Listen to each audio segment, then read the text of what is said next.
प्यारे बच्चों, आदाब। उम्मीद है आप सब ठीक होंगे। तो चलिए बेटा, पहले हम ये चैप्टर जो है, कल मैंने आपको इसकी इंट्रोडक्शन बताई थी ऑथर की और चैप्टर की, उसको हम थोड़ा सा और रिपीट कर लेते हैं। मैंने आपको बताया था कि जो इसका ऑथर है, जो इसका राइटर है, वो एक इंग्लिश पोइट है जिनका नाम है विलियम शेक्सपियर। इंग्लैंड के बहुत ही फेमस पोइट थे जिनकी बर्थ 1564 में हुई थी और 1616 में उनकी डेथ हुई थी। उन्होंने बहुत सारी प्लेज़ लिखे हैं, 38 प्लेज़ लिखे हैं, ड्रामास, 154 सोनेट्स लिखे हैं। सोनेट्स यानी वो पोइम्स जो 14 लाइन्स की हों। 2 लॉन्ग नैरेटिव पोइम्स लिखी है, दो बड़ी बड़ी पोइम्स लिखी हैं जिनमें किसी एक स्टोरी का डिस्क्रिप्शन हो, और बहुत सारी बाकी पोइमें भी लिखी हुई हैं। इसके बाद हम आगे चलें तो हमने यहाँ पे ये इंट्रोडक्शन इसकी पढ़ी। हमने देखा इसमें लिखा हुआ ये चैप्टर जो है, इसका नाम है द टेम्पेस्ट। टेम्पेस्ट का मतलब होता है लहर या तूफ़ान, ठीक है। अब कहते हैं जो ये the Tempest is the last play written by Shakespeare. ये इस शेक्सपियर का आखिरी लिखा हुआ प्ले है, ड्रामा है। It is a beautiful play containing beautiful verse, wisdom of thought and the themes of repentance and reconciliation. इसमें बहुत कुछ है। ये एक बहुत ही खूबसूरत प्ले है, बहुत ही अच्छा है, बहुत ही इंटरेस्टिंग है। बच्चों को पढ़ते पढ़ते इसमें इंटरेस्ट आ जाता है। क्यों? क्योंकि इसमें जो लाइंस लिखी हुई हैं वो बहुत ही खूबसूरत लाइंस हैं, यानी लिखा इसमें बहुत अच्छा लिखा हुआ है। इंटरेस्टिंग वर्ड्स डाले हुए हैं इसमें। विजडम ऑफ थॉट, इसमें दिखाया गया है कि किस तरह अक्लमंदी, दानाई जो है वो काम करती है। और theme of repentance and reconciliation, और उसकी वजह से जो थीम है वो है कि किसी के साथ किसी ने बुरा किया हो तो उसके बाद उसको जब बदला लिया जाता है तो वो कैसे पछताता है, और उसके बाद फिर कैसे वो रिकन्साइल हो जाते हैं, मिलते हैं एक दूसरे से, अपना मन मुटाव दूर करते हैं। There is a storm. अब इस चैप्टर में स्टार्ट में क्या कहते हैं इसमें एक तूफ़ान आता है। ए शिपरेक, एक जहाज़ जो है वो डूब जाता है। And the beautiful love story, और इसके अलावा एक खूबसूरत लव स्टोरी में भी इसमें आ रही है, किसकी? Of Mirinda and Ferdinand. Mirinda और फर्डिनेंड की एक लव स्टोरी भी है। तूफ़ान भी है, जहाज़ का डूबना भी है तूफ़ान में, लेकिन उसके बाद एक अच्छी चीज़ भी है कि एक लव स्टोरी है मिरिंडा और फर्डिनेंड के बारे में। तो चलिए हम इसका पार्ट 1 स्टार्ट करते हैं। On a lonely island in the sea, there once lived 3 people: a wise old man named Prospero, his beautiful young daughter Mirinda, and their servant Caliban. एक छोटे से या एक लोनली आइलैंड पे, एक बहुत ही सुनसान आइलैंड था, एक जजीरा था। जजीरा आपको पता है कि ऐसी ज़मीन जिसके चारों तरफ पानी ही पानी हो, एक ऐसी जगह, उसको हम कहते हैं आइलैंड। और वो एक सुनसान आइलैंड था। वहाँ पे सिर्फ 3 बंदे रहते थे, 3 पर्सन्स रहते थे। कौन कौन? एक बूढ़ा आदमी था जिसका नाम था प्रॉस्पेरो, उसकी एक खूबसूरत बेटी थी जिनका नाम था मिरिंडा, और उनका एक सर्वेंट था, एक नौकर था जिसका नाम था Caliban. Father and daughter had come to the island 12 years before when Miranda was a near baby. Father और डॉटर जो है, ये 2 बाप बेटी इस आइलैंड पर तब आए, कब आए? 12 साल पहले, जबकि मिरिंडा एक छोटी सी बच्ची थी। She could hardly remember having seen any human face except his father's. इसलिए क्योंकि जब वो छोटी बच्ची थी और ये एक सुनसान आइलैंड था, इसमें सिर्फ यही 3 पर्सन रहते थे, तो अपने फादर से के बगैर उसने किसी भी इंसान का फेस या चेहरा नहीं देखा था। अब आप समझोगे जो यहाँ पे जो कैलिबन था वो क्या इंसान नहीं था? हाँ, वो इंसान नहीं था, क्योंकि वो क्या था वो आपको आगे पता चल जाएगा। As for Caliban, he hardly looked human, he looked more like a fish than a man. अब जब कैलिबन की बात आती है तो वो इंसान कम और मछली ज़्यादा दिखता था। क्यों? वो आगे आपको पता चल जाएगा। Prospero had another servant. Prospero का एक और नौकर था, लेकिन वो कौन था? एक स्पिरिट था, एक रूह थी, एक आत्मा थी जिसका नाम था aerial, whom he commanded by means of his magic, जिसको उसने अपने मैजिक यानी जादू की ताकत से कंट्रोल करके रखा हुआ था। Before Prospero's arrival there lived on the island which named Sycorax the अलगी कैलिबन वॉज हर सन। जिस दिन ये प्रॉस्पेरो इस आइलैंड पे आया उस वक्त उससे पहले यानी प्रॉस्पेरो के इस आइलैंड के आने से पहले यहाँ पे कौन रहती थी? एक विच रहती थी। एक विच को उसको कह सकते हैं हम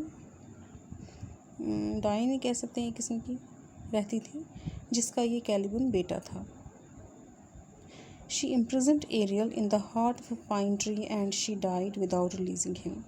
क्योंकि वह डाइन थी, वो नेगेटिव काम करती थी, तो उसने क्या किया था, इस एरियल को जो कि स्पिरिट था, इसको एक पेड़ में बंद कर दिया था और इसको उस पेड़ से निकालने से पहले ही वो मर गई। Prospero on his arrival on the island found him and released him. अब प्रॉस्पेरो भी जो है वो भी थोड़ा बहुत जादू जानता था, इसलिए जैसे ही वो इस आइलैंड पे आया उसने इस एरियल को उस पेड़ से अलग कर दिया, आज़ाद कर दिया। Ariel became Prospero's faithful servant and carried out his master's wishes. इसलिए उसके बाद ये एरियल जो है इस प्रॉस्पेरो का गुलाम हो गया और हमेशा इसका हुक्म ही मानता था। At Prospero's command, he would raise storms in the sea or make thunder in the air. Prospero के कमांड पर, हुक्म पर वो समुद्र में तूफान भी ला सकता था और हवा में बिजली भी पैदा कर सकता था, कड़क भी पैदा कर सकता था। सेकंड सीन में क्या होता है? One day there arose a terrible storm in the sea. एक दिन की बात है कि समुद्र में बहुत खतरनाक तूफान उठा। As Miranda looked out she saw a fine ship struggling in the midst of the storm. Mirinda छोटी लड़की थी, 18-19 साल की, तो उसने जब देखा कि तूफ़ान उड़ गया है, उसकी नज़र एक जहाज़ पे पड़ गई, समुद्री जहाज़ पे, जो कि इस तूफ़ान में अपने आप को बचाने की कोशिश कर रहा था। तो उसने क्या किया? Oh father, she said, if you have by your power raise tempest please put an end to it. उसने क्या बोला अपने फादर को? फादर, अगर आपने अपनी ताकत से इस तूफ़ान को उठाया है तो मेहरबानी करके इसको नीचे कर दीजिए, इसको ख़त्म कर दीजिए। What a fine ship is there struggling in the cruel waves. वहाँ पे एक बहुत ही अच्छा जहाज़ है जो कि अपने आप को इस तूफ़ान में बचाने की कोशिश कर रहा है। The cries of the drowning sailors seem to knock against my very heart. इसमें जो सेलर्स हैं, जो इसमें सेल कर रहे हैं, जो लोग बैठे हुए हैं, उनकी चीखें जो है मेरे दिल को धड़का रही है, मेरे दिल तक आ रही है। Do not be afraid replied Prospero. अब इसके पिता ने इसको कहा, फादर ने, तुम डरो मत। नॉट ए सिंगल पर्सन शिल पेरिश। इनमें से एक भी इंसान मरेगा नहीं, किसी को कोई नुकसान नहीं पहुंचेगा। As for the storm I have raised it for your sake. और जहाँ तक तूफ़ान की बात है, ये मैंने सिर्फ तुम्हारे लिए ही इस समुद्र में उठाया है।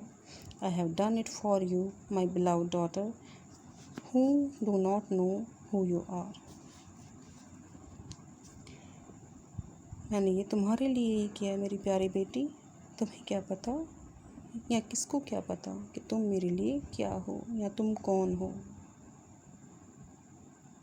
अब इसने जब कहा कि तुम्हें क्या पता तुम कौन हो या किसी को क्या पता तुम कौन हो या मैं किसी को क्या बताऊं कि तुम कौन हो, इससे इसको एक क्यूरियोसिटी हो गई बेटी को।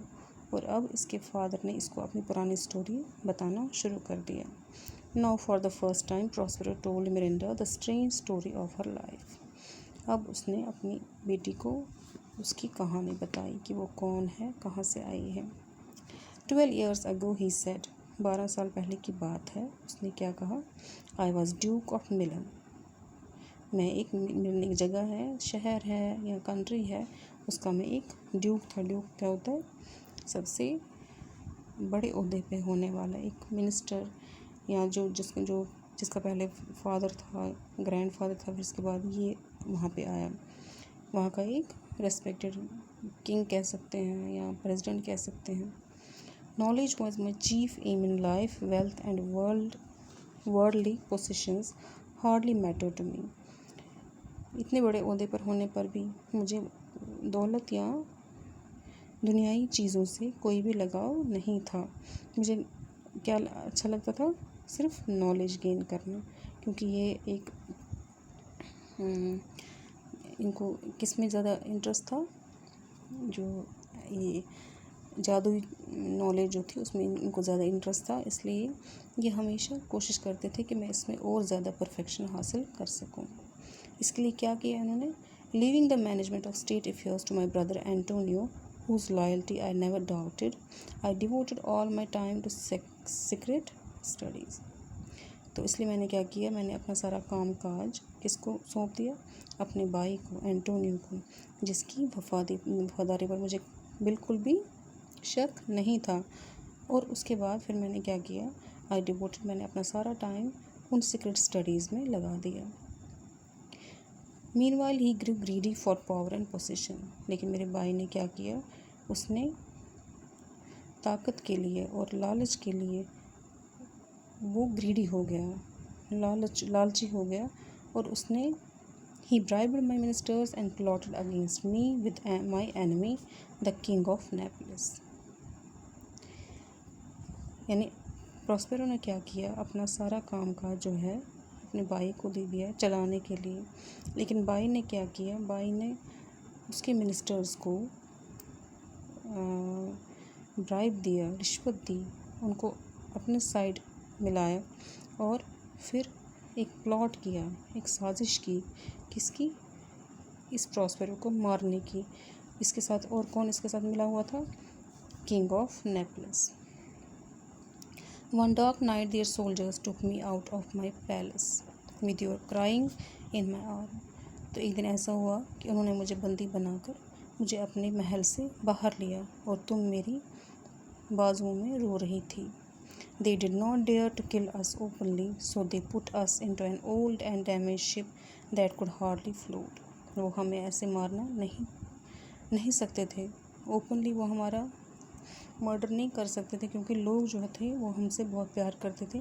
इसलिए उन्होंने क्या किया, उन्होंने हमें एक पुराने और टूटे हुए समुद्री जहाज़ में छोड़ दिया, जो कि बिल्कुल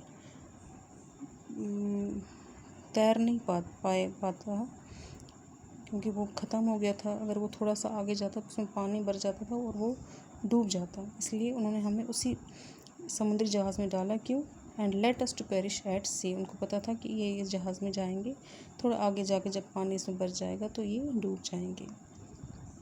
but there was a kind old lord name Gonzalo. लेकिन मेरा एक पुराना साथी था या पुराना दोस्त था जिसका नाम था Gonzalo. He was loyal to me at heart and was not in favour of Antonio's plot. वो मेरे लिए बहुत वफ़ादार था, यानी दिल से वो मेरी वफ़ादारी करता था। और उसको एंटोनियो की इस साजिश से उसको बहुत बुरा लगा। उसने ये साजिश जो है इसके साथ इसको सपोर्ट नहीं किया।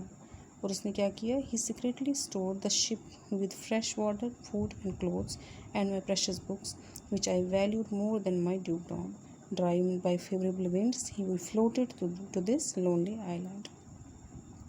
और उन्होंने क्या किया, गोंजेलो ने, उसने चोरी से इस जहाज़ में पानी रखवाया, खाना रखवाया, कुछ कपड़े रखवाए और मेरी किताबें रखवाई, जो कि मुझे बहुत ही कीमती लगती थी और जो मुझे अपनी रियासत या अपने तख्त से भी ज़्यादा प्यारी थी।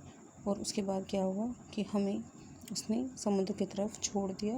और क्योंकि किस्मत हमारी अच्छी थी, हम चलते चलते जो है तैरते तैरते कहाँ पहुँच गए, एक इस सुनसान जजीरे पर, आइलैंड पर। But what is your reason for raising this Tempest, asked Mirinda who was still thinking of the drowning sellers. इतनी स्टोरी सुनकर भी जो मिरिंडा थी, उसका जो ध्यान है उन लोगों से नहीं हटा जो कि इस तूफ़ान में फंसे हुए थे। वो फिर भी अपने पिता से कह रही थी, अच्छा फिर भी मुझे बताइए आपने क्यों ये तूफ़ान उठाया, इसकी क्या वजह है। और वो यही सोच रही थी कहीं ये लोग जो है इस तूफ़ान में ना डूब जाए। Fortune has now begun to favour me, replied Prospero. हमारी किस्मत अब शायद हमारा साथ देने वाली है, प्रोस्पेरो ने कहा। क्यों? The tempest has in a strange manner brought all my enemies to this island. इस टेम्पेस्ट ने, चाहे ये अजीब तरीके से ही हुआ हो, लेकिन मेरे सारे दुश्मनों को इस जजीरे तक पहुंचाया है। They are in the ship you see. वो इसी जहाज़ में है जिसे तुम देख रही हो। For the present it is enough for you to know that much. इस टाइम तुम्हारा इतना ही जानना बहुत है। Then Prospero touch Miranda gently with his magic wand and she fell asleep। फिर उसने, प्रोस्पेरो ने अपनी बेटी को एक जादुई छड़ी से टच किया और मिरिंडा सो गई। आज यहीं तक पढ़ते हैं, कल इसके आगे।